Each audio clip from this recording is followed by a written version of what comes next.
আজি মই ঘৰতে ঘিউ বনাবলৈ লৈছোঁ আৰু এই বটলটো চাওকচোন এইটো প্ৰায় সম্পূৰ্ণকৈয়ে মই সৰ তুলিছিলোঁ কিন্তু ইয়াৰে ঘি একেবাৰে অকণমানি ওলাব। প্ৰথমতে মই গাখীৰৰ সৰখিনি এটা পাত্ৰত উলিয়াই ল'লোঁ।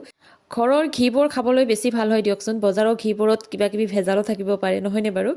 গাখীৰৰ সৰখিনি মই পাত্ৰটোত উলিয়াই লোৱাৰ পিছত বটলটোত যিখিনি লাগি আছিল তাত অকণমান পানী দি ভালদৰে বটলটো ধুই পানীখিনি ইয়াত দি দিলোঁ আৰু এতিয়া মই চামুচখনেৰে এইখিনি ভালদৰে লৰাই পানী উলিয়াই ল'ম আৰু তাৰপিছত মই এটা কেৰাহীত দি মই ঘিখিনি বনাম। আৰু এই কথাটো হয়তো আপোনালোক সকলোৱে জানে, তথাপিও মই যিহেতুকে বনাইছোঁ এইকাৰণে আপোনালোকক কৈ দিলোঁ। আগতে আমাক এজন বেপাৰীয়ে ঘৰতে আহি মিঠাই, ক্ৰীম, ঘি এনেদৰে দি গৈছিলে। মানে তেখেতে ঘৰতে বনাই বুলি কৈছিল আৰু সেইবাবে আমি তেখেতৰ পৰা ৰাখিছিলোঁ। কিন্তু এবাৰ সেই বেপাৰীজনে আমাক বেয়াকৈ ঠগিলে, আমাক ঘিউ বুলি কিবা বেলেগহে দি গ'ল। সচৰাচৰ ঘিউৰ এটা যি ধৰণৰ গন্ধ থাকে সেই গন্ধটোতো সেইখিনি ঘিউত নাছিলেই আৰু দেখিবলৈ অকণমান বেলেগ ধৰণৰ আছিল। আৰু তেতিয়া আমি গম পালোঁ যে এয়া হয়তো ঘি নহয়, ইয়াত মানে ডালডা মিক্স দিছে, নহ'লেতো অকল ডালডাই হ'ব পাৰে। সিদিনাখন সেই ঘিখিনি দি যোৱাৰ পিছত সেই বেপাৰীজন আৰু আমাৰ ঘৰলৈ দুনাই নাহিলে।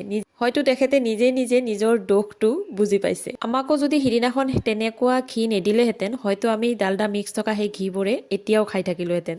যি নহওক তেখেতৰ সেই ভেজাল ঘিখিনিয়ে মোক আজি ঘৰতে ঘি বনাবলৈ শিকালে।